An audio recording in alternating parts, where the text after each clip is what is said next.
ามาอาศัยโลกสัวขู่สัวยามบ่แม่นบนอยู่อันถาวรโลกเป็นหม่องมาเยี่ยม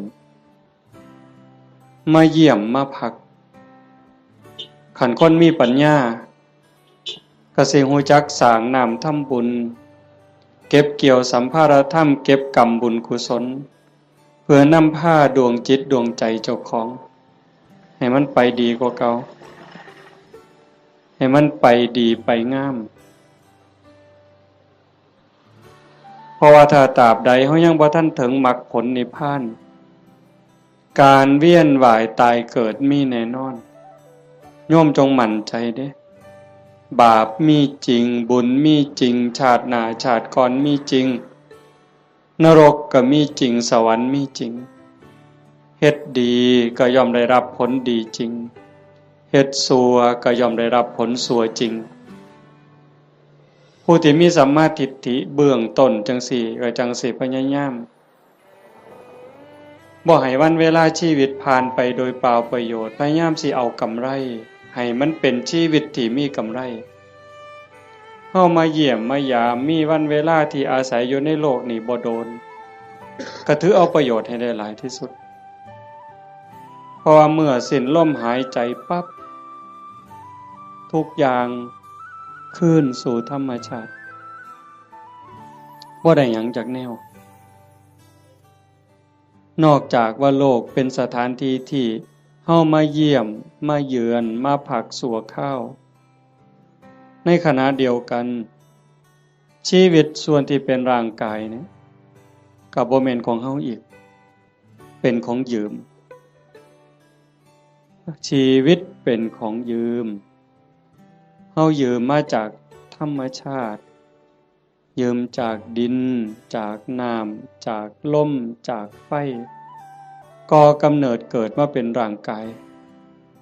เมื่อเวลาก็ต้องคืนให้เขาดินเอาคืนให้ดินน้ำคืนให้น้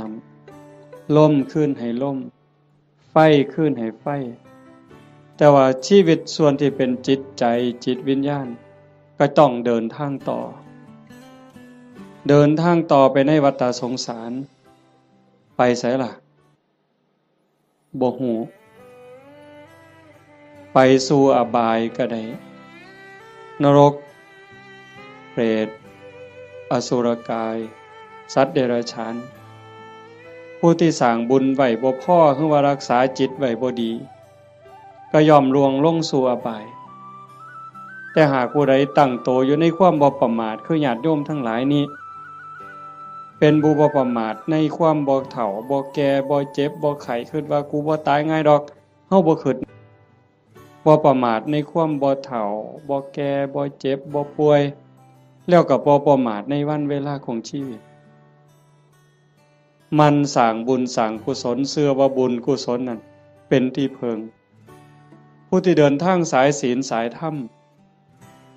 ละบาปบำเพ็ญบุญมันคัดเกลาจิตใจขันมันต้องจากโลกนี้ไปต้องตายลงโอกาสสิไปสู่สุคติไปสู่สวรรค์ไปสู่พรหมมันก็มีสูงแม้นว่าสิกลับมาเกิดเป็นคนอีกถ้ามันบ่ทันถึงพระอริยเจ้าขั้นสูงสุดมันก็ต้องกลับมาในเมื่อดวงจิตดวงวิญญาณมันได้เก็บเกี่ยวเอาบุญกุศลเป็นสมบัติของดวงจิตไว้หลายพอสมควรหลังจากหมดเวลาบนสวรรค์บนพรหมกลับมาเกิดเป็นคนอีกเถื่อเป็นคนงาม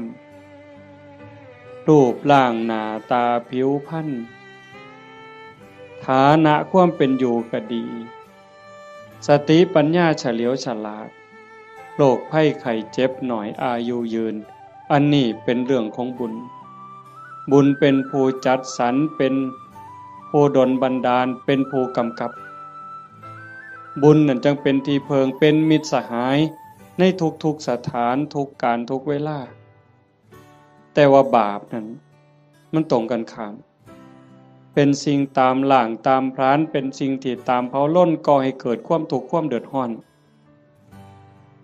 คือผู้บ่ตั้งใจบ่เชื่อ สร้างบาปสร้างกรรมโดยกายวาจาใจ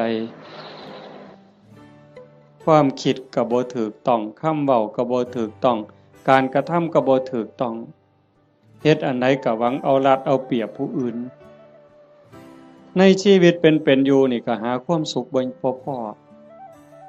มีความทุกข์อยู่เรื่อยมีความเดือดร้อนอยู่เรื่อยจากโลกนี้ไปก็ล่วงลงสู่อบายนรกเปรตอสุรกายสัตว์เดรัจฉานกลับมาเกิดเป็นคนอีกเถื่อทุกข์ลังเธอพิการตั้งแต่ในท้องตาบอดแน่หูหนวกแต่เกิดจังสิแข้งบ่ล่าขาบ่เกิงมือบ่ครบเป็นแนวใดโยมวะพิกลพิการทั้งร่างกายแล้วเกิดในตระกูลที่ยากจนขี้ร้ายพร้อมพิการพร้อมจนพร้อมโรคภัยไข้เจ็บหลายพ่อแต่แนวบ่ดีเดือดร้อนบ่จบบ่สิ้นอันนี้ก็คือบาปเป็นผู้กำกับบาปเป็นผู้แสดงเป็นผู้กำกับการแสดงแล้วก็ส่งผลก่อให้เกิดความทุกข์ความเดือดร้อนผู้บ่ประมาททั้งหลายก็จังพยายามขนขวายในการสร้างบุญ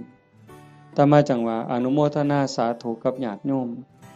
โดยเฉพาะเจ้าภาพ จริงๆกับเจ้าภาพทุกคนเจ้าภาพทุกคนที่มาร่วมกันในมื้อนี้เฮาตั้งใจสิเฮ็ดบุญกุศล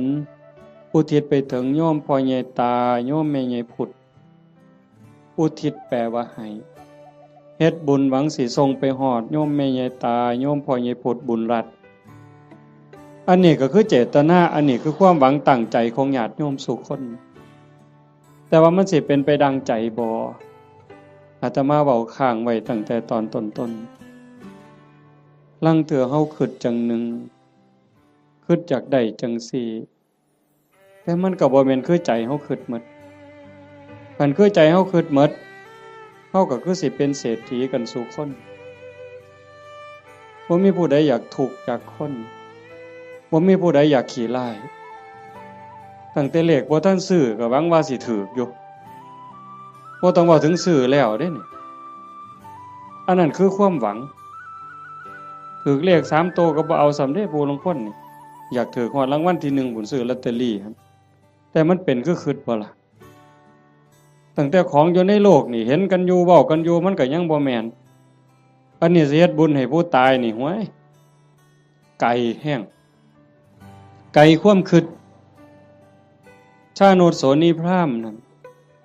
เพิ่นเป็นคนเฮ็ดบุญอยู่บ่อยๆแล้วก็อุทิศบุญหาญาติไปกราบทูลถามพระพุทธเจ้า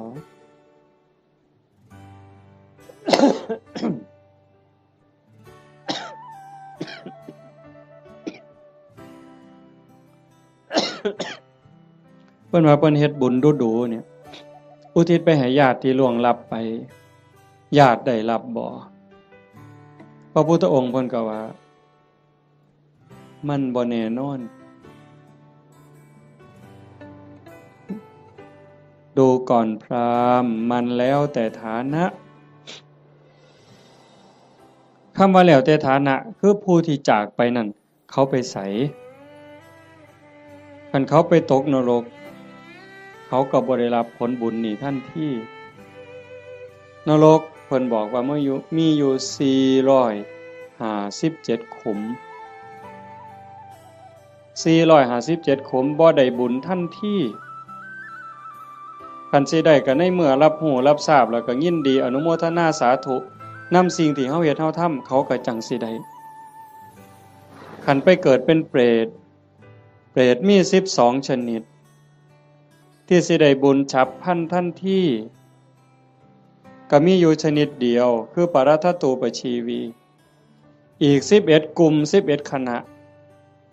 สิได้บุญย้อนก็เมื่อเฮาเฮ็ดถูกต้องและอุทิศไปถึงฮู้เรื่องฮู้ราวอนุโมทนาสาธุนำจังสิได้อสุรกายคือกันสัตว์เดรัจฉานคือกันถ้าไปเกิดเป็นเทวดาเขาก็กินอาหารของเทวดากินบุญเก่าเป็นพรหมคือกันคันมาเกิดเป็นคนยิ่งบ่ฮู้เรื่อง บ่ฮู้เรื่องบ่ฮู้จักเขาก็สิได้นำเฮา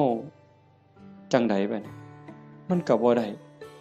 อันนี้คือฐานะของผู้ที่จากไปนั่นส่วนหนึ่ง2ผู้เฮ็ดบุญนี่เฮ็ดเป็นบ่เฮ็ดถูกตามคำสอนพระพุทธเจ้าบ่สมมุติว่าญาติเฮาที่ตายจากไปรอคอยส่วนบุญคอยอนุโมทนาเอาบุญนำเฮานี่แต่ว่าผู้เฮาเฮ็ดบุญนี่เฮ็ดเป็นบ่เฮ็ดถูกบ่เฮ็ดแม่นตามคำสอนพระพุทธเจ้าบ่คันบ่ได้เฮ็ดตามคำสอนพระพุทธเจ้าเฮ็ดบุญตามความคิดเฮ็ดบุญตามเขาว่าเฮ็ดบุญตามธรรมเนียมประเพณีมันก็บ่เป็นบุญผู้ทาคาถาเป่าทุกข์ก็ทุกข์อยู่ซ้ำนั้นจังซั่นการเฮ็ดบุญเนี่ยมันจะต้องศึกษาทำความเข้าใจแต่ว่าโยมทั้งหลายโดยเฉพาะผู้เป็นเจ้าภาพโยมแม่ออกสมบูรณ์หลายๆคนเนาะพ่อใหญ่อ่อนแม่ใหญ่สมศรีนางวิภารัตน์นายทวีศักดิ์พ่อใหญ่สังอา นางโยมกาญจนาโยมศิริพรโยมกิตติโยมชูชาติโยมสมบูรณ์นายประจวบนั่งรัตมณีโยมชั่นชัยโยมดวงธิดาโยมพรณภาโยมไกรสอนโยมจันทิราอันนี้ก็ถือว่าเฮาเข้าใจ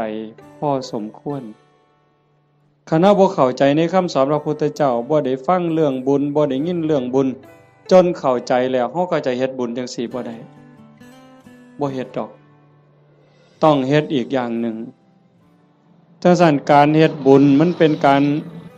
สร้างประโยชน์สูงสุดให้กับชีวิตตนเองในปัจจุบันแล้วก็หวังผลบุญนั่นให้เป็นสิ่งเพิงพาอาศัยได้ในปรโลกเบื้องหน้าเฮาก็จังเฮ็ดในส่วนที่เป็นบุญตามคำสอนพระพุทธเจ้าวางหนึ่งน่ะอาตมามานั่งฟังอยู่ในรถครูบาอาจารย์เพิ่นสิกลับวัดเพิ่นให้พรโยมมีบทหนึ่งตอนท้ายๆปุญญานิปาลโลกัสสมิงปฏิฐาโหนติปานินังเพราะเหตุว่าบุญนั้นเป็นที่พึ่งของสัตว์ทั้งหลายในโลกหน้าพร้อมทั้งโลกต่อไปเพิ่นแปลว่าจังซี่ปุญญานิปาลโลกัสสมิงปฏิฐาโหนติปานินังเพราะเหตุว่าบุญนั้นเป็นที่พึ่งของสัตว์ทั้งหลายในโลกหน้าพร้อมทั้งโลกต่อไปบุญนี่เป็นสื่อของความสุขเป็นสื่อของความดีความงามบุญนำมาซึ่งความสำเร็จนำมาซึ่งความเจริญเฮาได้ดังหวังตั้งใจนี่บุญเป็นผู้กำกับทั้งหมดบุญเป็นสื่อของความสุขความดีความงามนำมาซึ่งความสำเร็จบุญเป็นที่เพิงนอกจากบุญบ่มีอันใดเป็นที่เพิงอันถาวรเด้โยมคิดเบิ่งดีๆเด้แม่นอยู่ดอกในขณะที่เป็นอยู่เฮาก็แสวงหาหมดนั่นล่ะเข้าของเงินทองชื่อเสียงอำนาจวาสนาบริวารญาติพี่น้องก็พอได้เพิงพาอาศัยกันในข้าวที่ยังอยู่แต่โยมพิจารณาเบิ่งดีบ่คนเฮาเพิงพาอาศัยกันได้จริงๆกันในข้าวที่มีศีลมีธรรมในใจเด้ในข้าวที่ทุกคนมีศีลมีธรรมเจือจานอยู่ในใจก็จังเพิงพาอาศัยกันได้คันถ้าศีลธรรมจืดจางไปจากใจแล้วผัวก็เพิงบ่ได้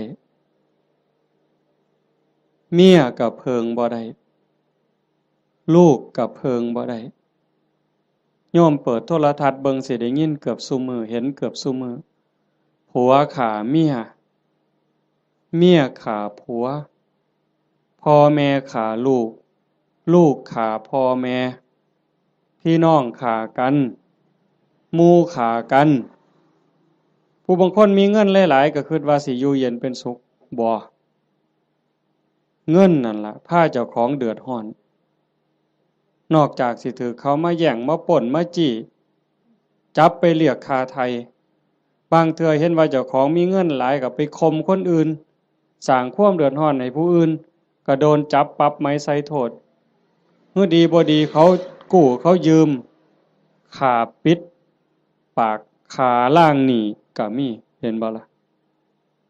มันจังบ่แม่นที่เพิงอันแท้จริงแต่ที่เพิงอันแท้จริงคือบุญคือโยมนั่งฟังเทศน์ฟังธรรมอยู่นี่เฮาได้เกิดมาเป็นคนน่ะคันบุญบ่หลายมันสิได้เป็นคนบ่เจ้าว่านกหนูปูปีกงัวควายสร้างม้าสัตว์เดรัจฉานทั้งหมดคันจะเว้าไปไล่ไปทั้งหมดตั้งแต่สัตว์นรกกับเวจีจนถึงภวากพรหมบ่มีผู้ใดที่บ่เคยพ่อเป็นแม่เป็นพี่เป็นน้องอาตมาบ่ได้เว้าเอาเด้พระพุทธเจ้าเว้าเด้ในวัฏฏะสงสารนี้ไม่มีใครเลยที่ไม่เคยเกิดเป็นพ่อเป็นแม่เป็นพี่เป็นน้องเป็นญาติร่วมสายโลหิตไม่มีใครเลยที่ไม่เคยเกิดเป็นสามีภรรยากันมาก่อนโยมอยู่นี่หลายๆคนเคยเป็นผัวเป็นเมียกับหนอนกับมดกับยุงที่มันมากัดเฮานี่นั่นคือวัฏฏะสงสารเป็นหยังเขาต้องไปเป็นแบบนั้นนั่นคือบุญเขาบ่พอสร้างบาปสร้างกรรมเฮามีบุญหลายได้รักษาศีล5ไว้มีกุศลกรรมบท10พอสมควรจังทรงให้เฮาได้เกิดมาเป็นคนได้เกิดมาเป็นคนแล้วบ่คือกันเห็นบ่หน้าตาบ่คือฐานะบ่คือสติปัญญาบ่คืออุปนิสัยใจคอบ่คือกันคนเดียวกันนี่โยมเคยสังเกตเบิ่งเจ้าของบ่ลางเทื่อหูสองข้างบ่คือกันเด้แต่ละคนตาสองข้างบ่คือกันเด้สังเกตเบิ่งเด้อหมู่พวกคนเฮาที่รู้จักกันตาสองข้างบ่คือกันลางเทื่อดังเนี่ยปีกจมูกเนี่ยบ่คือกันเด้นิ้วมือนิ้วตีนคนเดียวกันก็บ่คือกันมือข้างซ้ายเป็นจังหนึ่งข้างขวาเป็นจังหนึ่งเป็นหยังก็เป็นจังซั่นคันให้พระเจ้ามาออกแบบเอาคันว่าพระเจ้าเป็นผู้สร้างเนี่ยคันพระเจ้าเป็นผู้สร้างอาตมาว่าคนสิคือกันหลายเติบอยู่เด้เราสิขี้คร้านเฮ็ดแบบพิมพ์เนาะก็สิเฮ็ดพิมพ์มาคือรอพระพุทธรูปนี่เทเขามันก็สิคือกันหมดนะแต่มันบ่แม่นจังซั่นคนสิดีสิงามสิเฉลียวฉลาดสิโง่สิเป็นอะไรก็แล้วแต่ก็ขึ้นอยู่กับกรรมแปลว่าการกระทำการกระทำของตนเองที่ถึงพร้อมโดยเจตนาบ่ว่าสิกระทำทั้งกายทั้งวาจาทั้งใจถ้าคิดดีทำดีเฮ็ดดีเนี่ยเป็นกรรมดีก็ต้องได้รับผลดีเฮ็ดบ่ดีทำบ่ดีเป็นกรรมบ่ดีก็ต้องได้รับผลบ่ดีในเมื่อมันเป็นจังซั่นพระพุทธเจ้าเพิ่นจังบอกว่าบุญนั่นเป็นที่เพิงโยมทั้งหลายก็อยากได้บุญโยมไม่ออกผู้เป็นเจ้าภาพญาติโยมทุกคนมาร่วมฟังเทศน์ฟังธรรมมาร่วมบุญร่วมงานมาเพาะมาโม่นั่นก็คือเฮาอยากได้บุญแต่ว่าการเฮ็ดบุญนั่นเฮ็ดจังได๋มันจังสิได้หลายขึ้นกว่าเก่าปู่ย่าตายายเพิ่นเว้าว่าเฮ็ดบุญกฐินมันได้บุญหลายโยมก็ตั้งอกตั้งใจอยากเฮ็ดบุญกฐินในชีวิตหนึ่งให้มันได้เป็นเจ้าภาพทอดกฐินมันสิได้บุญหลายอาตมาก็ว่าเป็นไปได้ถ้าเฮ็ดเป็นเด้ถ้าเฮ็ดบ่เป็นมันก็บ่เกิดบุญ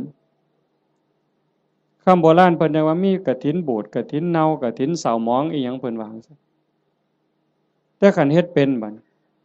มันก็งดงามเป็นที่เพิงพาอาศัยได้ในชีวิตนี้ในชีวิตหน้าบ่จบบ่สิ้นเพิ่นจังให้เฮาศึกษาทำความเข้าใจเรื่องบุญปุญญะเมวะโสสิกขยะอายตัตถังสุขินทริยังทานันจะสมจาริยันจะเมตตาจิตตัญจะภาวเย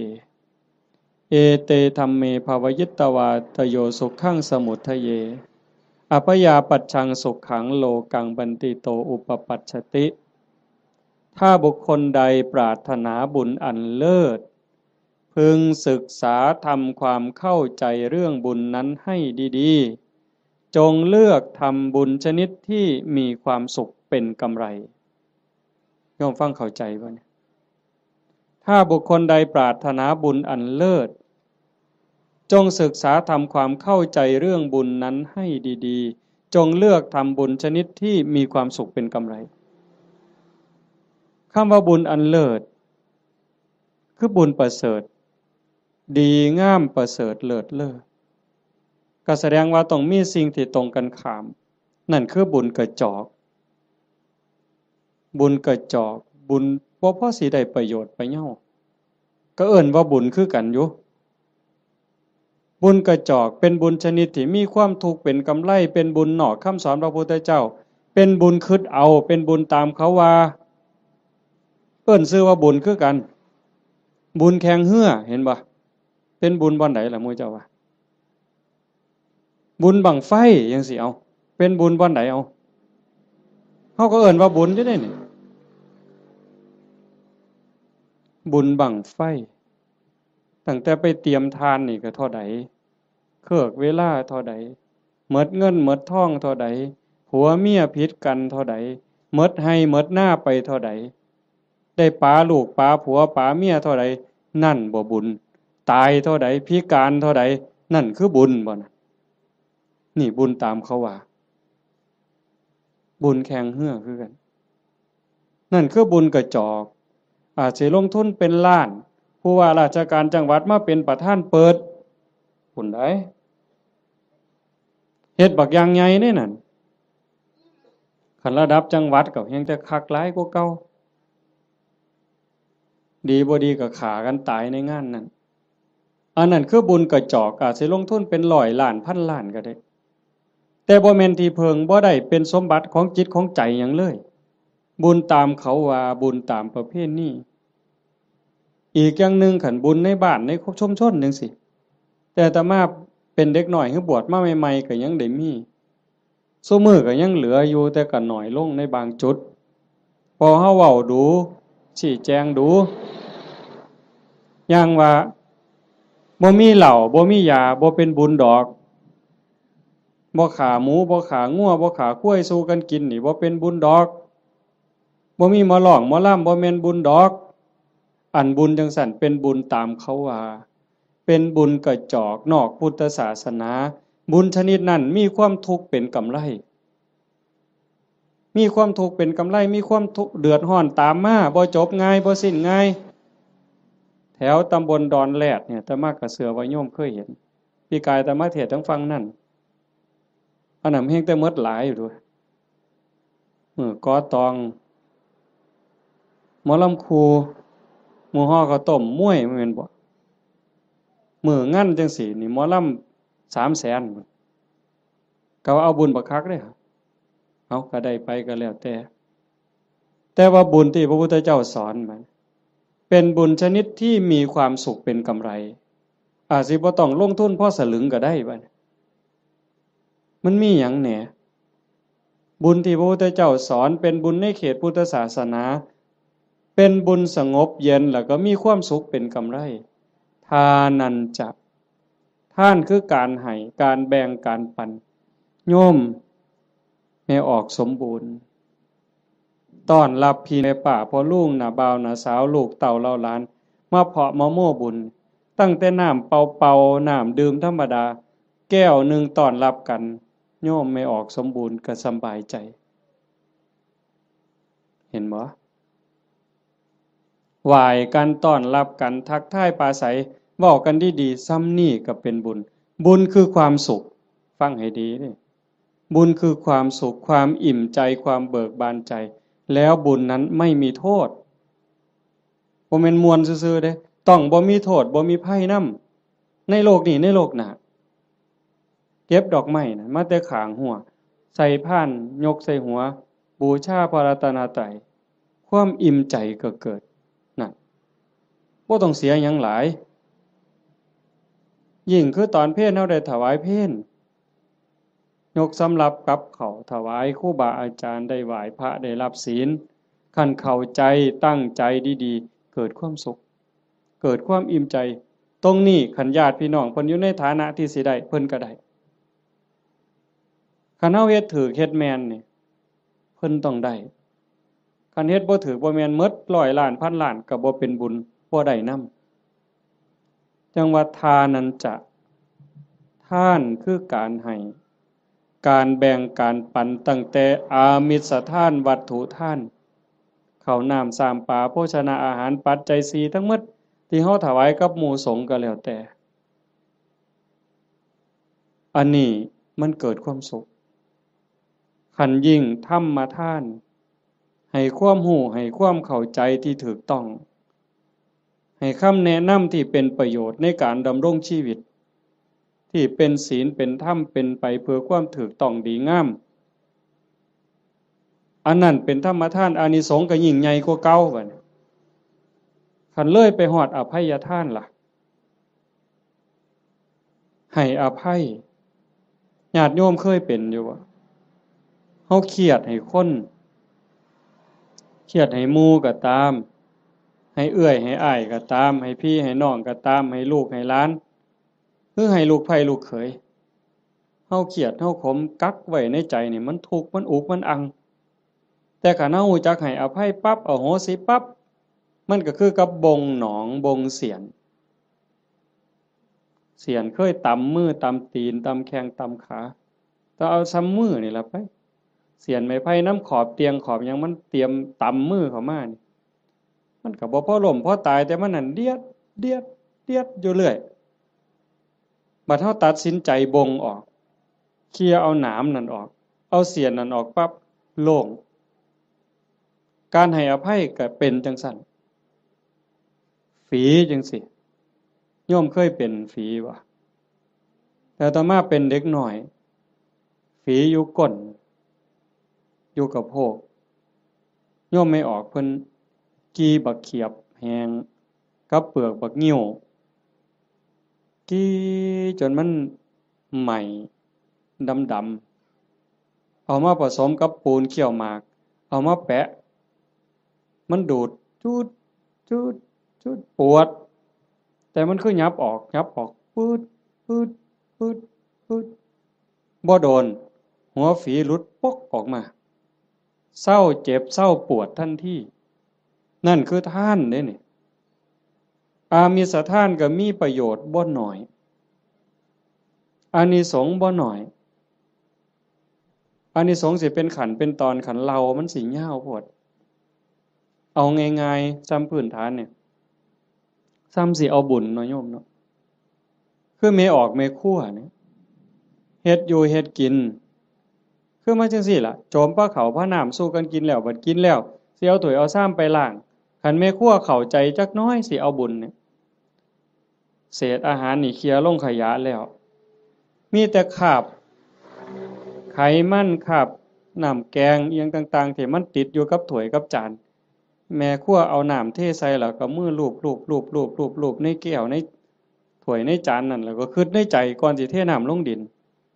โอ้ยน้ำเศษอาหารรสชาติอาหารติดอยู่กับน้ำนี่เทลงไปในดินให้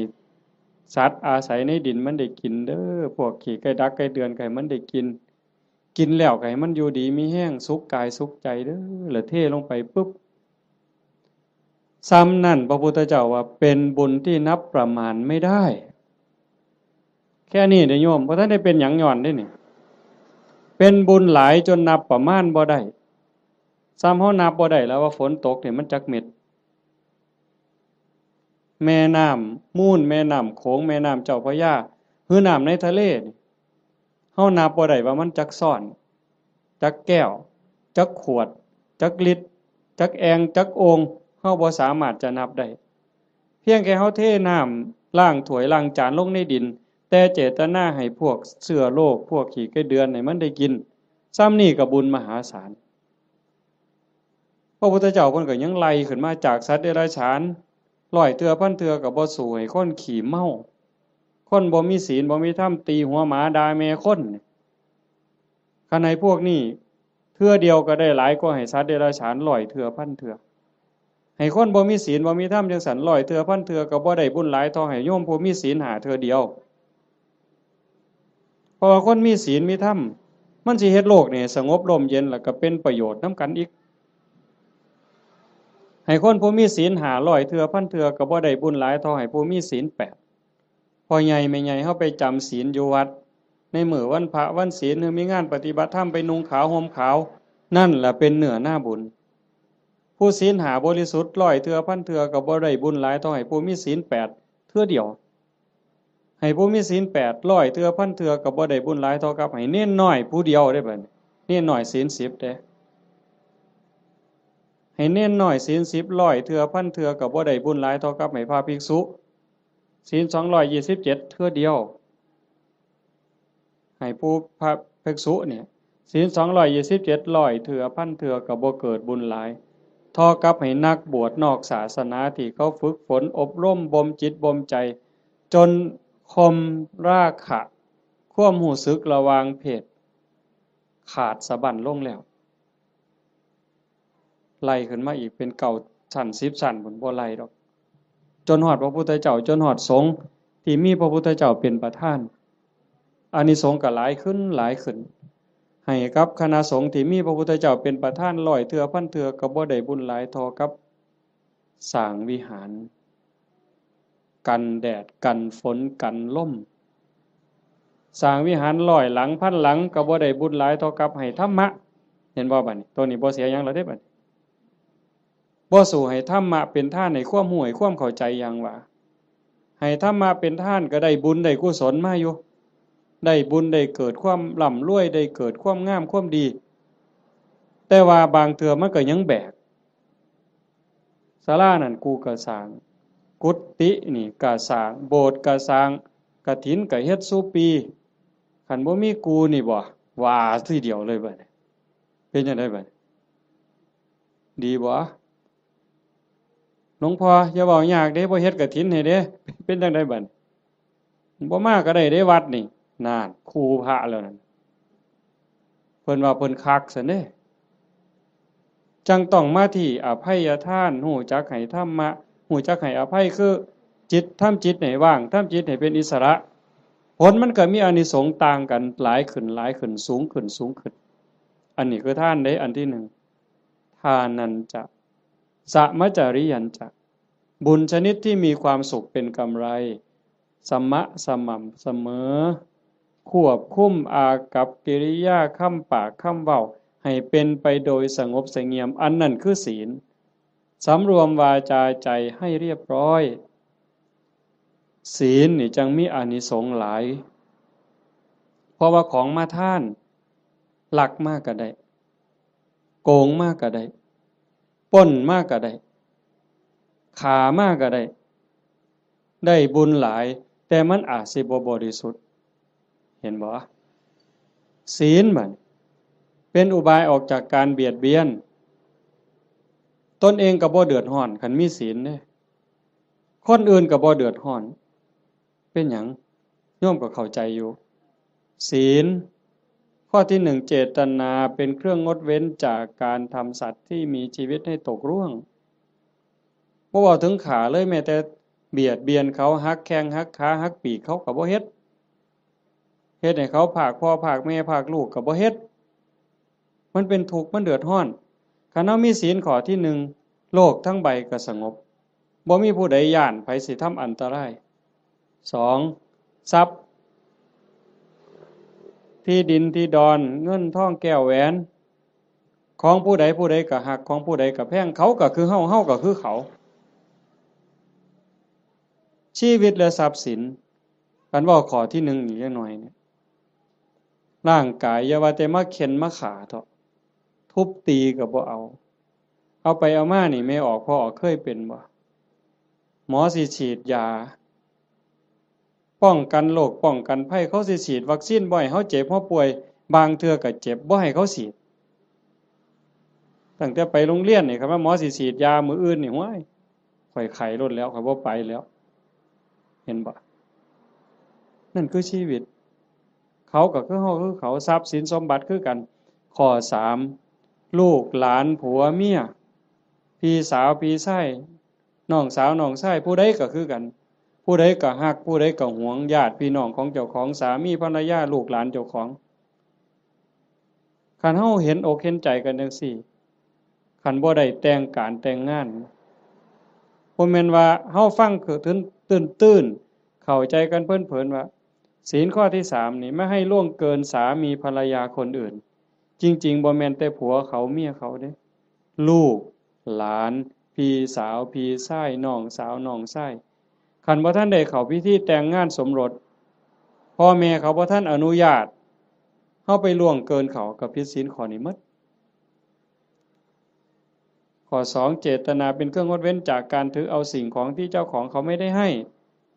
สิยักยอกสิปล้นเอาลักเอาว่าห้ามลักเดี๋ยวปล้นเอาซะดอกมันสิว่าก็บ่แม่น4เจตนาเป็นเครื่องงดเว้นจากการพูดเท็จเฮาก็บ่อยากให้ไผตัวเฮาบ่อยากให้ผู้ใดมาเว้าให้เฮาผิดอกผิดใจบริวารคือว่าองค์ประกอบที่จะเฮ็ดให้มันผิดให้มันเศร้าหมองนี่นอกจากโกหกแล้วก็ยังมีเว้าส่อเสียดยุยงให้แตกร้าวสามัคคียุให้ผู้นั้นผิดกับผู้นี้เว้าเพ้อเจ้อไร้สาระหาแก่นสารบ่ได้เว้าคำหยาบคำห้ายคำด่าที่ฟังแล้วเฮ็ดให้ทุกข์ใจเจ็บใจอันนี้ก็ต้องงดเว้นอันนี้เป็นศีลเนี่ยเจตนาเป็นเครื่องงดเว้นจากการดื่มเสพเครื่องดองของเมาเฮาก็สิคิดว่าแต่บ่กินเหล้าอย่างเดียวบ่ให้กินเหล้ายาม่าสูบได้บ่กัญชาเฮโรอีนได้บ่จริงๆเพิ่นมีทั้งสุราทั้งเมลัยทั้งของเมาต่างๆคันเฮาไปเสพไปสูบทั้งอมทั้งดมทั้งเคี้ยวเฮ็ดให้ขาดสติสัมปชัญญะบางเทื่อเป็นบ้าอย่างมันคั่งยาบ้าจับแม่เจ้าของปาดคอพ่อเจ้าของปาดคอมันดีบ่ใดบัดคันเฮาเฮ็ดได้จังซี่มันก็เป็นเครื่องคุ้มครองบ่เบียดเบียนตนเองบ่เบียดเบียนผู้อื่นความเดือดร้อนก็บ่ต้องเกิดขึ้นในโลกในสังคมอันนี้คือบุญชนิดที่มีความสุขเป็นกำไรที่พุทธเจ้าเพิ่นสอนข้อที่2 3เมตตาจิตตัญจภาวะเยสร้างความหักความแพงความเมตตาความหวังดีต่อกันให้มันหลายขึ้นให้มันเจริญขึ้นอย่างเฮาเฮ็ดสมาธิเบิ่งญาติโยมหลายๆคนท่าทางนี่เฮาเป็นคนวัดคนว่าจำศีลภาวนาไปปฏิบัติธรรมนำครูบาอาจารย์บนหันบนนี้สังเกตเบิ่งบ่เวลาเฮาเดินจงกรมด้วยความตั้งใจล้อมสติในอารมณ์ปัจจุบันเวลามานั่งสมาธิก็มีสติที่ลมหายใจเข้าออกคัน10นาทีผ่านไป20นาทีผ่านไปคันฮอด30นาทีแห่งแต่สุดยอดคันเฮามีสติในอารมณ์ปัจจุบันลมหายใจเข้าก็ฮู้ลมหายใจออกก็ฮู้ลมสั้นก็ฮู้ลมยาวก็ฮู้ใจโยมสินิ่งใจนิ่งใจสบายกายเบาจิตเบาความรู้สึกที่เป็นสุขมันจะเกิดขึ้นสมองก็ปลอดโปร่งเบากายเบาใจความคิดอันดีอันงามเกิดขึ้นมาคันมันหลายไปกว่านั้นอีกสงสารคนรู้โตนคนบ่เว้าแต่ว่าคนที่ฮักกันแพงกันเด้แม้แต่คนเป็นครูกรรมครูเวรด่าเฮารังแกเฮาเบียดเบียนข่มเหงเฮาก็สิมีความเมตตาให้เขารู้โตนเขาอีกต่างหากเขาเบียดเบียนข่มเหงฆ่าตีเฮานี่สิเอาโทษเอาเรื่องผู้อื่นสิเอาโทษยุให้เอาโทษจับเข้าคุกเข้าตารางปรับไหมใส่โทษเฮาผู้ถูกตีถูกฆ่าหัวล้างข้างแตกแขนหักขาหักบางเทื่อโอ้ยบ่ว่าหยังดอกรู้โตนมันให้อภัยมันซะเห็นบ่คันคนในโลกมีจิตสภาพนี้ล่ะโยมว่ามีใจเป็นจังซี่ล่ะที่โอบอ้อมไปด้วยศีลด้วยธรรมจิตที่ถูกห่อหุ้มด้วยศีลด้วยธรรมด้วยความเมตตาต่อกันโลกมันสิเป็นจังไดโยมว่าที่มันวุ่นวายอยู่จังซี่ย้อนคนขาดศีลขาดธรรมบ่ใส่ใจต่อศีลต่อธรรมก็เลยมีแต่ความเห็นแก่เนื้อแก่ตัวเอาเปรียบแม้กระทั่งเมียเจ้าของบ่ต้องเว้าผู้อื่นเด้เอาเปรียบเมียเจ้าของเอาเปรียบผัวเจ้าของลูกเต้าเอาเปรียบพ่อแม่แน่นอนเลยเลี้ยงมาพาใหญ่ตั้งแต่พูนอุ้มผ้าค่าทองยากปานใดไม่ออกหูดี บ่ต้องจักถามดอกว่าพ่อแม่สิฮักเฮาส่ำใดห่วงใยเฮาส่ำใดโยมถามเจ้าของฮักลูกแต่มื้อใดยายหึถามจักหน่อยนี่โยมฮักลูกแต่มื้อใดเกิดไสเกิดจากท้องหรือเกิดในท้องบ่ยายว่าเกิดออกจากท้องมาฮักเลยแต่อาตมาเห็นว่าผู้บางคนนี่ส่วนหลายฮักตั้งแต่ว่าลูกมีในท้องพุ่นว่าตั้งท้องแล้วฮักเลยลุกก็ระวังย่างก็ระวังกินก็ระวังนอนก็ระวังสิกินอันใดลงไปคันถ้าแม่นเจ้าของมักปานใดเคยกินเคยแซ่บแต่คันว่ามันสิเฮ็ดให้ลูกแสบลูกร้อนหยุดนั่นคือความฮักเด้ฮักตั้งแต่ว่าลูกอยู่ในท้อง9 เดือน10 เดือนคลอดมาก็เกือบล้มเกือบตายเชื่อว่าทุกคนนี่มือออกลูกนี่บ่มีผู้ใดม่วนปานใดดอกเทิงห้องเทิงไห้จมให้ผัวซ้ำผู้บางคนเครียดให้ลูกบ่สร้างลูกบ่ว่าฮักตั้งแต่คาท้องบ่ฮู้ซ้ำว่าลูกในท้องนี่มันสิเป็นผู้หญิงหรือเป็นผู้ชายสิพิการบ่สมบูรณ์บ่สิขี้ร้ายหรือสิงามสิเกิดมาทำร้ายเจ้าของบ่สิเป็นคนดีหรือเป็นคนชั่วบ่เกี่ยวกันบ่สนใจเลยฮักอย่างเดียวบัดลูกเกิดมาแล้วเลี้ยงมาลำบากปานใดหมดข้าวจักเหล้าตัวสิใหญ่แต่ละคนหมดเสื้อผ้าจักผืนหมดเงินจักแสนแต่งการแต่งงานให้แล้วบ่เฮ็ดเฮือนเฮ็ดซ่านให้อีกแล้วบ่มีทางออกลูกมาก็มาให้แม่เลี้ยงพ่อเลี้ยงคือเก่าพูดไปหาซื้อขนมกินอยู่กรุงเทพเอาหลานมาให้ยายเลี้ยงแทนที่สิได้ลงวัดลงว่าจังหันจังเพี้ยนบ่ค่าหลานยายบางคนก็พะโล้เด้เอาแต่หลานมาอ้างยากแทนที่สิได้เข้าวัดเข้าว่าเตรียมตัวตายเอาบุญให้หลายๆบ่เอาหลานมาอ้างขี้คร้านไปวัดเงินเดือน500ก็ซื้อขนมจนเกลี้ยงบ่ได้ว่าเลี้ยงหลานใหญ่แล้วก็สิไข่ดอกเพิ่นหลานใหญ่มันละออกเรียนมาอีกตายเจ้าเสร็จอีกคือเก่าไปบ่รอดเพิ่นว่าเฮ็ดจังได๋บัดนี้สิมาวัดตอนมาอยู่ข้างกำแพงบ่เมื่อเลยมาเทื่อเดียวอยู่เลยเด้อบัดนี้บ่แม่นแนวซั่นบ่เห็นบ่คันเฮาได้พิจารณาอีหลีอีหลอนี่จากทานมาสู่ศีลมาสู่ภาวนาความเมตตาหวังดีต่อกันมันสิเกิดจริงๆการสร้างบุญการเฮ็ดบุญมันมีรายละเอียดหลายโยมตั้งแต่การให้ทานซื่อๆเนี่ยทานอย่างเดียวนี่น้ำขวดเดียวข้าวปั้นเดียวผักเส้นเดียวก็ตามบุญต่างกันอยู่ที่เจตนาคันให้ด้วยความศรัทธาเชื่อในคำสอนของพระพุทธเจ้าบาปมีบุญมีชาติหน้าชาติก่อนมีเชื่อมั่นใจจังซั่นเนี่ยเวลาผลบุญมันออกมาออกผลเฮาสิเป็นคนรวยพร้อมงามพร้อมปัจจุบันก็จิตใจร่ำรวยบุญกิริยามารยาทก็งดงามงามภายนอกงามภายในงามภายในทรงไปสู่ภายนอกเกิดชาติใหม่พบใหม่งามพร้อมรวยพร้อมนี่กันในท่านโดยศรัทธาแปลว่าเชื่อใจหมั่นใจไว้ใจว่างใจ2ให้ท่านด้วยความเคารพในวัตถุท่านเคารพในผู้รับท่านจะมาเว้าข้างไปตอนต้นมันแล้วแต่ฐานะที่ชาโนโสนิพามถามพระพุทธเจ้ามันแล้วแต่ฐานะมันมีหลายระบบอีกหลายเหลี่ยมอีก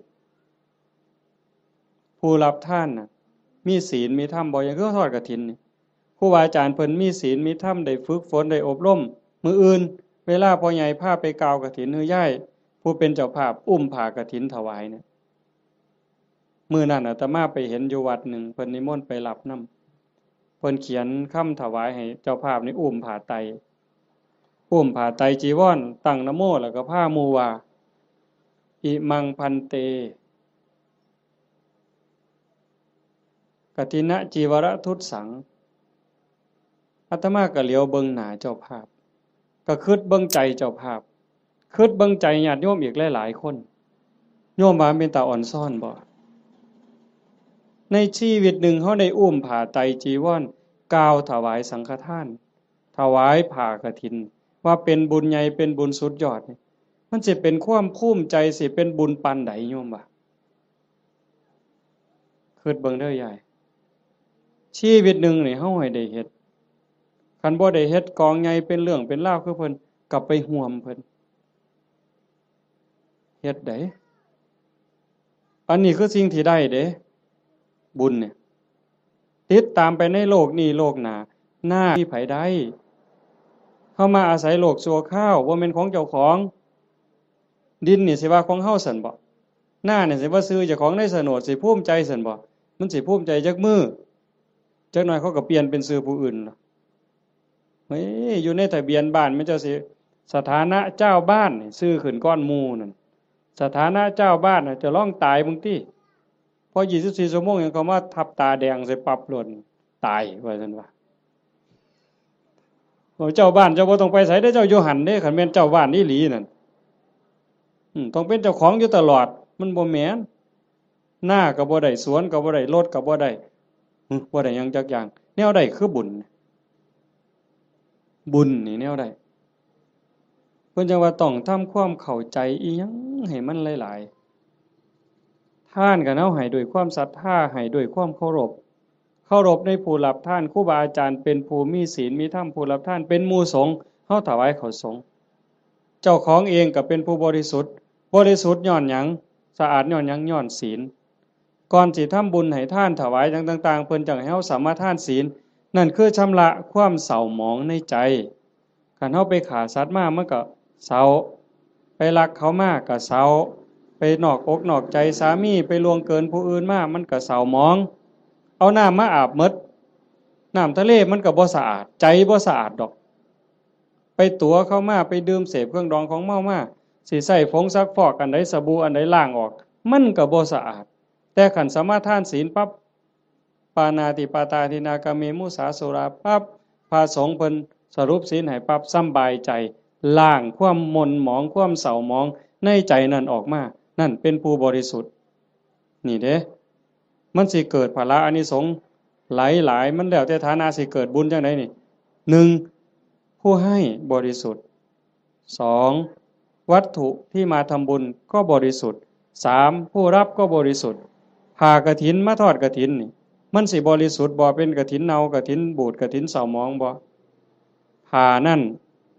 บ่ได้ลักไผมาบ่ได้ยืมไผมาเป็นของที่เกิดด้วยหยาดเหงื่อแรงงานด้วยความบริสุทธิ์ผ้าเก่าก็ได้ยายผ้าเก่าก็ได้กางเก่ากางใหม่ก็ได้ผ้าใหม่ก็ได้ผ้าบางสุกุลก็ได้ไปเก็บมาแต่กองขยะพุ่นก็เป็นกฐินได้ไปเก็บมาจากกองขยะสีกได้เธอค่ะ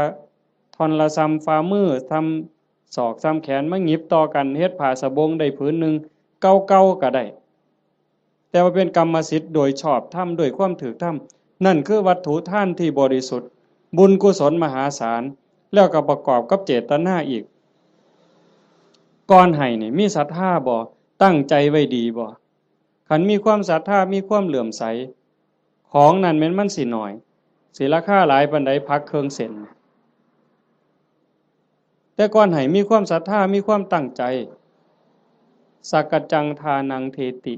ให้ท่านด้วยความเคารพด้วยความศรัทธาเนี่ย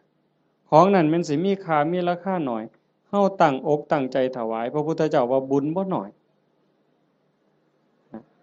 ของได้มาด้วยความชอบธรรมได้มาแล้วโดยธรรมเป็นของบริสุทธิ์ก่อนให้ก็มีศรัทธามีความเหลื่อมใส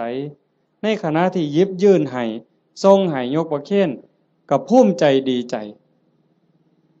ให้ไปแล้วหลังให้ก็มีความปีติยินดีคิดพ่อย่ามใดก็สุขใจอิ่มใจภูมิใจจนน้ำตาหลั่งน้ำตาไหลบุญจะเกิดอันนี้คือฐานะที่เฮ็ดให้บุญมันมีพลัง3ให้ท่านตามการกฐินนี่ก็ประยุกต์เข้ามาในหันเพราะว่าวัดหนึ่งรับได้เทื่อเดียวในรอบปีเดือนเดียวเท่านั้นคันมือลอยกระทงไปแล้ว สิมีเงินแบ่งพันนี่เต็มปะล่ำนี่ก็ทอดกฐินบ่ได้หมดโอกาสเห็นบ่มันถือการถือเวลาคันผู้ใดให้ท่านตามการตามเวลาเพิ่นบอกว่าเมื่อบุญมันออกหมากออกผลเต็มที่แล้วตกทุกข์ได้ยากลำบากลำบนบ่อนใดอยู่ไสก็ตามสิมีคนซอยเหลือแม่นเว้ากันบ่ฮู้เรื่องก็สิมีคนซอยคันบ่มีผู้ซอยอยู่บ่อยู่ก็ถูกเลขบ่อยากถูกก็ถูกเฮาสิได้ยินอยู่เรื่อยพวกถูกลอตเตอรี่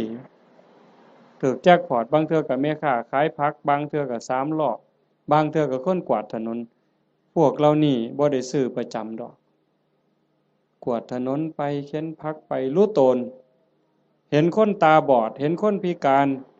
ที่มาขายลอตเตอรี่เฮามีใจรู้ตนนี่คนทุกข์นี่จะรู้ตนกันบางเทื่อก็บ่อยากได้บ่อยากซื้อแต่ว่าเพราะอยากอุดหนุนเขาหยิบให้แน่บ่เบิ่งฮอดตัวเลขซื้อมาแล้วก็ใส่กระเป๋าไว้บ่หัวซ่าเลขออกไปแล้ว2มื้อ3มื้อจังมาคิดพ้อตรวจเบิ่งก่อนนะนั่งว่างๆตรวจเบิ่งถูกซ้ำนี่เป็นผลบุญจากการให้ท่านตามการตามสมัยคือกฐินจังซี่อันนึงคนตกรถตกเรือบ่มีค่ารถจังซี่ลูกกำพร้าคนด้อยโอกาสจังซี่คนถูกไฟไหม้บ้านน้ำท่วมหน้าหนาวบ่มีเสื้อผ้าห่มเฮาซอยเหลือในข้าวที่คนอื่นเดือดร้อนนี่มันเป็นการละท่านผลบุญเกิดเฮาสิได้มีคนซอยเหลือท่านการท่านเวลาการให้ท่านโดยจิตโดยความเคารพที่ว่ามาวังหันข้อที่2ขามมานิดนึงเคารพในผู้รับทานเคารพในวัตถุทานผลบุญเกิดสิได้ลูกดีผัวดีเมียดีข้าทาสบริวารสิเป็นคนซื่อสัตย์ไว้ใจได้วางใจได้มีอานิสงส์หมดเด้4กฐินนี่ก็เข้ามาในนี้อีกทานด้วยจิตหวังอนุเคราะห์ตามธรรมดางานกฐินมันสิเป็นเรื่องของพระเรื่องกฐินเป็นเรื่องของพระบ่เกี่ยวกับโยมออกพรรษามามื้อวันแฮม1ค่ำเดือน11จนฮอดวันเพ็ญเดือน12ระยะเวลา1เดือนนี่ภาษาธรรมเพิ่นสิเอิ้นว่าจีวรการเวลาแห่งการแสวงหาผ้า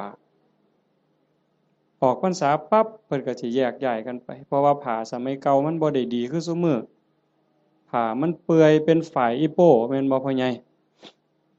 อาตมาก็ได้ใช้อยู่ย้อนหลังไป40กว่าปีหั่นฝ่ายตำเอาเองมันบ่ได้เหนียวบ่ได้หมั่นปานนี้มายิ่งสมัยก่อน 2,600 กว่าปีโยมว่ามันสิปานไหนไปเก็บมาจากกองขยะผ้าห่อศพจังซี่ผ้าเปื้อนประจำเดือนไม่ออกก็ไปถิ่มจังซี่ผ้าไปฉีกก็มาต้มน้ำเลือดน้ำเหลืองออกซักน้ำออกมาเย็บเป็นผืนแต่บัดมื้อนี้ย่ายผู้เป็นเจ้าภาพพร้อมลูกพร้อมหลานเขียนหนังสือว่าสั่นก็ถือพานดอกไม้ไปกราบหลวงพ่อเจ้าอาวาสหลวงปู่หลวงตาครูบาอาจารย์บ่ต้องลำบากเด้อบ่ต้องกังวลเด้อเรื่องกฐินปีนี้ข้าน้อยสิพาลูกพาหลานพาพี่พาน้องเฮ็ดถวายดอกเด้อให้ครูบาอาจารย์สบายใจได้ศึกษาธรรมะปฏิบัติธรรมะมาบอกมาสอนพวกผู้ค้านี่คือการให้ท่านด้วยจิตหวังอนุเคราะห์นั่งเมื่อให้ท่านโดยจิตหวังอนุเคราะห์จังสี่ผลบุญมันเกิดในเมื่อผลบุญเกิดขึ้นมาปั๊บเพิ่นบอกว่าเฮาสิได้ใส่ได้สอยแต่สิ่งดีสิ่งงามของเหลือเลือกเขาก็เป็นของดีเขาเลือกไปหมดแล้วเหลือไว้อันเดียวเฮาเอามาใส่ก็สิเป็นของดีมีคุณภาพมีความคงทนอันนี้บุญได้เป็นผู้เอาให้บ่มีพระเจ้าทั้งใดโดนบันดาลบ่มีพระพรหมทั้งใดลิขิตแต่ว่าผลบุญผลกรรมของแต่ละคนที่ตนเองสร้างตนเองเฮ็ดมันสิส่งผลเองนี่ให้ท่านโดยจิตหวังอนุเคราะห์กฐินก็ในหันจังว่ามันเป็นบุญหลายให้ท่านโดยการบ่เบียดเบียนตนเองบ่เบียดเบียนผู้อื่นก็คือในงานนี่บ่เห็นเหล่าเฮาบ่เบียดเบียนเขาโดยเอาเหล่ามาเกลือเขามันดีซั่นบ่คันด้วยความเข้าใจด้วยความมักก็สิว่ามันดีแต่เว้าด้วยความเป็นจริงโยมก็คิดเบิ่งบัดคันว่ามันดีเลี้ยงเหล่ามันดีนี่ลูกเฮาน้อยๆเอาเหล่ากอกมันเบิ่ง สมมติว่าไปเล่นในบ้านผู้เฒ่าจับเอาเหล้ากอกหลานเฮานี่ย่ายสิว่าจังไดย่ามผัวเมาเหล้านี่สำบายใจบ่ไปนั่งกินอยู่นั่นก็เคิกเวลาเฮ็ดหน้าแล้วอันนั้นบ่ทันเมาได้แต่นั่งกินอยู่นั่นก็บ่แห้งแล้วเธอเมาล้มป่องงองนอนคาบหญ้าหมาเลียปากอยู่หั่นบัดลูกก็อยากอายคนเมียก็อยากอายคนเคิกเวียกไปอีกเป็นมื้อดีบ่ดีทะเลาะวิวาทตีกันหัวล้างข้างแตกขึ้นโรงขึ้นศาลอีกหวย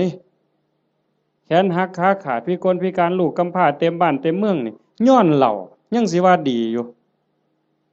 อำเภอรัตนะนี่บ่ปานใดดอกเนาะไก่สุรินทร์จักหน่อยคนสุรินทร์ไม่กินสุรายังว่าหมาสุรินทร์เสยอยู่เว้ยแต่ว่าสมือมันเปลี่ยนแล้วเนาะไปอยู่ศรีสะเกษแทนแล้วบัดนี้อันนั้นก็บ่ยอมแพ้คือกันในทั้งนั้นก็ได้แต่ว่าเฮานี่มันพัฒนามาแล้วโยมเห็นบ่มันบ่ดีเฮาก็จังทำบุญโดยการบ่เบียดเบียนคันเฮาทำบุญด้วยการไม่เบียดเบียนนี่พระพุทธเจ้าเพิ่นบอกว่าเมื่ออานิสงส์เกิดผลบุญมันทรงเต็มที่เฮามีดินมีดอนมีไหมีหน้าเฮือนซ่านบ้านซองทรัพย์สินสมบัติโจรลักบ่ได้ไฟบ่ไหม้ของเฮาลมบ่พัดของเฮาให้เสียหายเห็นบ่เพิ่นจังว่าเฮ็ดบุญกฐินมันได้บุญหลายมันก็แม่นกันเฮ็ดเป็นบ่เป็นก็จอดคือกันลงทุนเป็นแสนเป็นล้านก็ลองเบิ่งที่ล่ะกันเฮ็ดแบบว่านะนี่ขาหมูขางัวสั้นขาสังลางไว้นี่ผู้ใดมาก็ปาดก้อยซกเล็กอยู่กับนี่รถเอาลองเบิ่งเราก็เอารถมาจอดไว้นี่อยากกินเท่าใดก็กินนี่มันจะบ่ตีกันหัวล้างข้างแตกอยู่นี่เจ้าภาพสิไปอยู่ไสล่ะเจ้าว่ากินบ่อิ่มด่าเจ้าภาพอีกเมามาหากใส่เจ้าภาพเสร็จอีกลองเบิ่งเป็นบุญบ่ใดบัดนี้บ่มีแต่ว่าคันแนวนี้แม่ป้าพ่อลุงแม่ใหญ่จักมาแต่ไสนี่มานั่งฟังเทศน์ฟังธรรมนำกันด้วยความสงบงามอันนี้มันเกิดบุญมันนี่จะเว้าเรื่องกฐินจักนิดนึงแต่ว่ามันจะได้บุญหลายแนวใดถ้าเบิ่งเอาแต่ซ้ำสายตาเฮาเห็นคันเป็นบุญอย่างอื่นบุญแจกข้าวบุญอัฏฐาซื่อๆโยมก็บ่เฮ็ดคักปานนี้อันนี้เตรียมการโดนเป็นแห้มเดือนแห้มปีตั้งต่อเพราะว่าเฮาเชื่อว่ามันเป็นบุญบอกลูกบอกหลานว่าลูกเอ้ยหลานเอ้ยทั้งลูกไผ่ลูกเขยหมู่เจ้าเก็บเงินเด้อออมเงินเด้อประหยัดแน่แม่สิพาเฮ็ดบุญกฐินหาพ่อใหญ่แม่ใหญ่หาปู่หาย่าหาพ่อผู้มีพระคุณในวงตระกูลเฮาอย่าสะเอาแต่สองนี่เด้ตลอดฮอดเจ้ากรรมนายเวรบ่เคยฮู้จักนั่นคือพวกเรานั้นเพิ่นอาจจะรอคอยรับบุญรับกุศลที่โยมเฮ็ดอยู่เฮาจะบ่ขี้ทีแฮ่งให้แฮ่งได้อย่าไปเว้าเด้มันเรื่อยๆอยู่แม้แต่อยู่วัดครูบาเขารายการจังซี่หรือไปเทศน์บางหม่องยังมีอยู่ในความคิดจังซี่ว่าคันอุทิศไปให้ผู้อื่นมันสิบ่หมดบ่เพิ่นย้านบุญเพิ่นหมด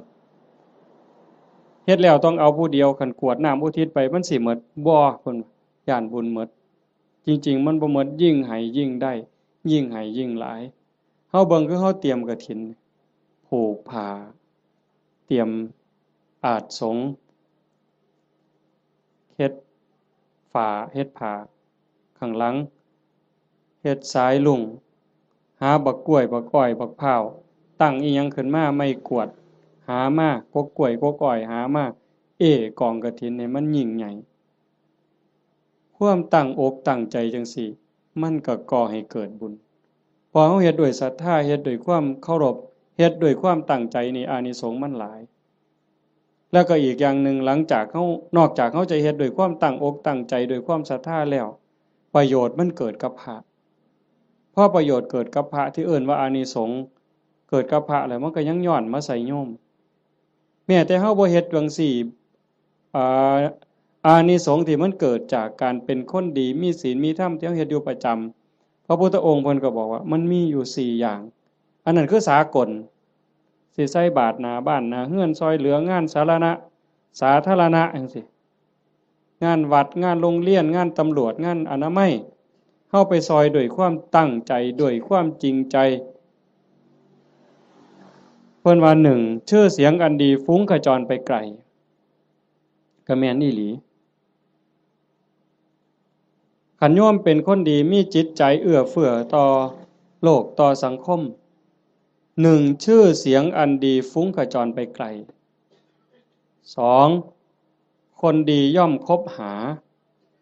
ดีดูดดีชั่วดูดชั่ว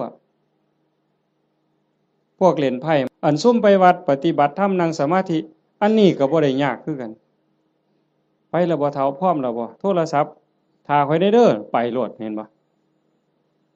อันนี้คือกัน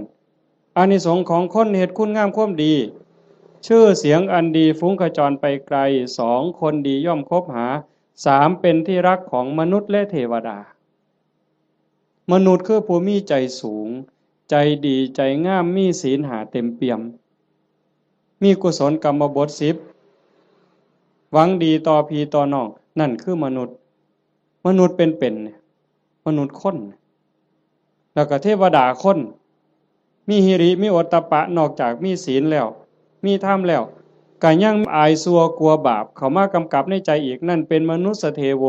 เทวดาคนยังเป็นนี่แหละแล้วเทวดาที่เฮาบ่เห็นโตเพิ่นก็ย่อมคุ้มครองรักษาคนเฮ็ดบุญคนสร้างบุญเป็นหยังเพราะว่าคนดีคนเฮ็ดบุญคนสร้างบุญนี่เขาสร้างบุญเทวดาก็สาธุเทวดามาทอดกฐินบ่ได้ดอกโยมเชื่อบ่ เทวดามาทอดกฐินบ่ได้เทวดาสิมายกผ้าเข่าถวายพระบ่ได้เฮ็ดจังได๋ล่ะก็สาธุแหละ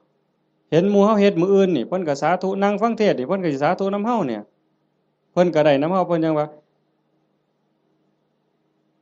เป็นที่รักของมนุษย์และเทวดาเพิ่นฮักเพิ่นคุ้มครองเพิ่นรักษาเพราะว่าเพิ่นได้บุญนำ4เวลาสิตายก็ไม่หลงลืมสติตายจำเป็นแต่เด้คันคนสร้างดีสร้างงามสร้างบุญอยู่บ่อยๆจิตใจมันสิกอดเกี่ยวพันอยู่กับบุญกับกุศลจิตบ่เศร้าหมองจิตบ่กังวลจิตบ่เป็นทุกข์มันก็ย่อมไปสู่สุคติไม่หลงลืมสติตายแต่คันคนไปลักเขาแน่ไปฆ่าเขาแน่ตั้งแต่นอนมันก็สะดุ้งเคยเห็นบ่ล่ะเคยเป็นบ่เจ้าไปเฮ็ดแนวบ่ถูกต้องบ่ดีบ่งามมานอนก็สะดุ้งอย่าสะเว้าแต่บัดสิตายเด้นี่นอนบ่เป็นหลับเป็นตื่นพวกไปลักเขาไปปล้นเขาไปฆ่าเขามานี่โหมันสิสะดุ้งแม้กระทั่งการอยู่การกินคันแม้แต่สิกินข้าวทั้งเทื่อก็สงสัยมันสิวางยากูบ่น้อพุ่นเด้มันสิหาความสุขได้บ่ใดบ่นี่เจ้าว่าคันคบกับคนบ่ดีอยู่ในสังคมจังซั่นแม้แต่สิกินน้ำแม้แต่สิกินข้าวก็เกิดความระแวงมันจังหาความสุขที่แท้จริงบ่ได้คันบัดล้มป่วยล้มหมอนนอนเสือใกล้สิตายบัดบาปกรรมต่างๆไปฆ่าเขาไปตีเขาไปลักเขาไปปล้นเขาเถียงพ่อเถียงแม่เฮ็ดให้พ่อแม่ทุกข์อกทุกข์ใจมาหลอกมาหลอนจิตเศร้าหมองปั๊บตายในขณะที่จิตเศร้าหมองก็ทวนเลยคำว่าทวนนี่ตรงข้ามกับดองเด้ทวนนี่ตกลงทั้งต่ำแต่ดองนี่ขึ้นทั้งสูงเด้เห็นหลวงปู่ผายดอกว่าอยู่วัดปีกายเนี่ยอาตมาก็เว้าเรื่องนี้ทวนได้ปู่ผมบ่ทวนดอกอาจารย์ผมสิดองเนี่ยเห็นบ่ไม่หลงลืมสติตายหาเมื่อจากโลกนี้ไปจะไปอุบัติยังสุคติมีสวรรค์เป็นต้น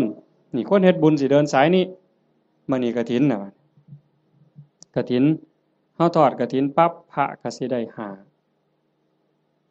เนี่ยเวลาในการแสวงหาผ้าจากฮอดวันเพ็ญเดือน12สิยืดไปฮอดเดือน4เพ็งนี่คือเวลายืดไปอีก4เดือน2พระสิเก็บผ้าไว้ได้ตามต้องการปกติพระสิมีผ้าแค่3ผืนเพิ่นเอิ้นว่าผ้าไตรเฮาก็เว้าอยู่ซุมื้อละผ้าไตรบางบ้านก็ผ้าไตรบางบ้านก็ผ้าไกแล้วแต่สิว่านี่คือบ่ฮู้จักจริงๆผ้าไตรนี่แปลว่า3ผ้า3ผืนสบง1จีวร1สังฆาติ1นี่คือผ้าอธิษฐานคันมีเกินนั่นเอาผ้าจีวรหามาได้อีกผืนนึงเอาไว้เสยนี่คันครบ10มื้อบ่สละให้เณรบ่สละให้พระภิกษุรูปใดรูปหนึ่งบ่สละให้สงฆ์เป็นนิสสักขิยะปาจิตตีผ้าผืนนั้น ใส่บ่ได้ไปแตะไปต้องไปสู้นไปใส่บาปทุกเที่ยวเป็นบาปเป็นโทษเป็นอาบัติเมื่อโยมทอดกฐินแล้วอย่าว่าแต่4 ผืนเลยเอาไว้เต็มเฮือนนี่ก็บ่เป็นหยังเอาไว้เต็มเดินวัดก็บ่ผิดนี่คืออานิสงส์ที่พระได้เก็บผ้าไว้ได้ตามต้องการ3เมื่อจากอาวาสสิไปไสก็ตาม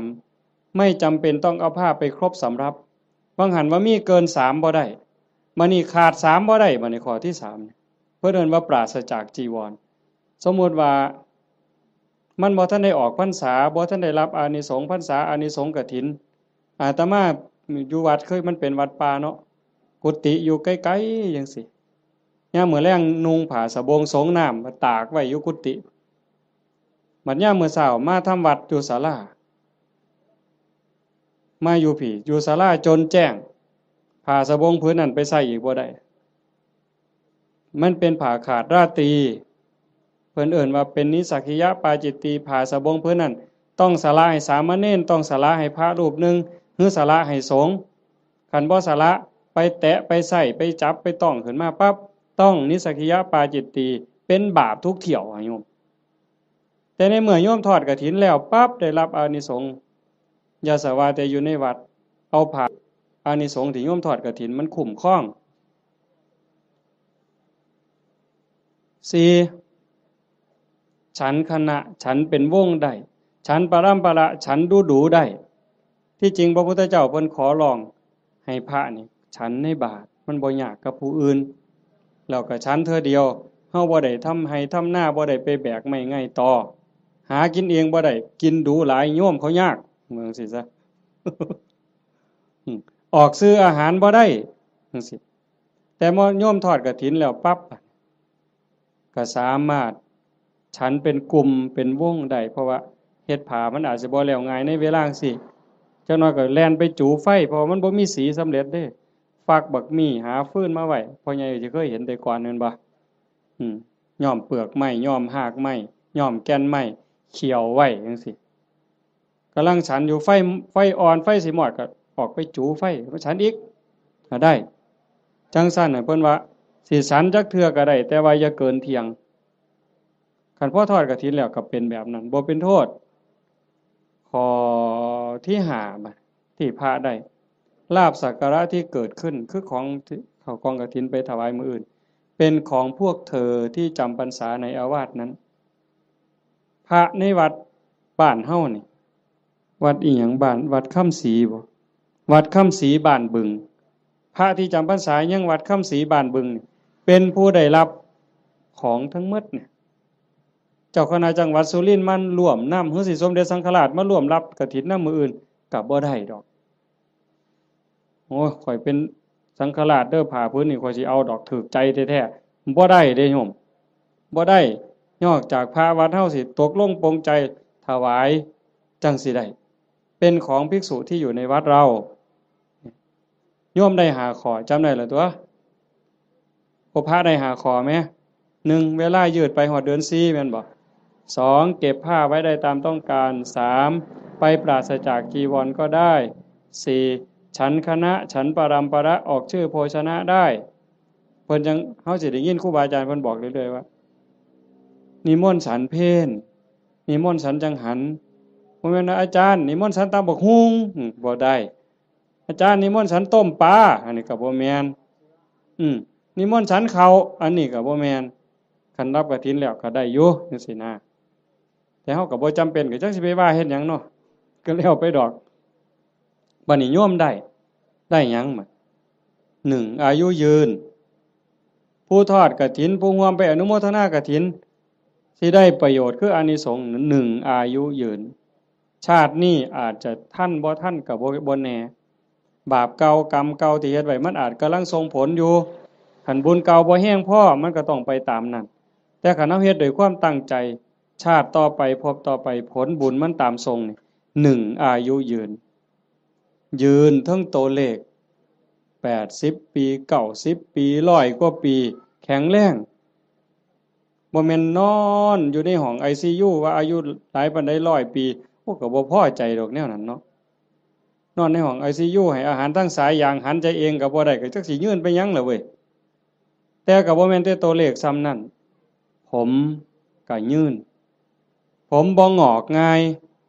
บ่โลนง่ายจังซี่นะแขวก็ยืน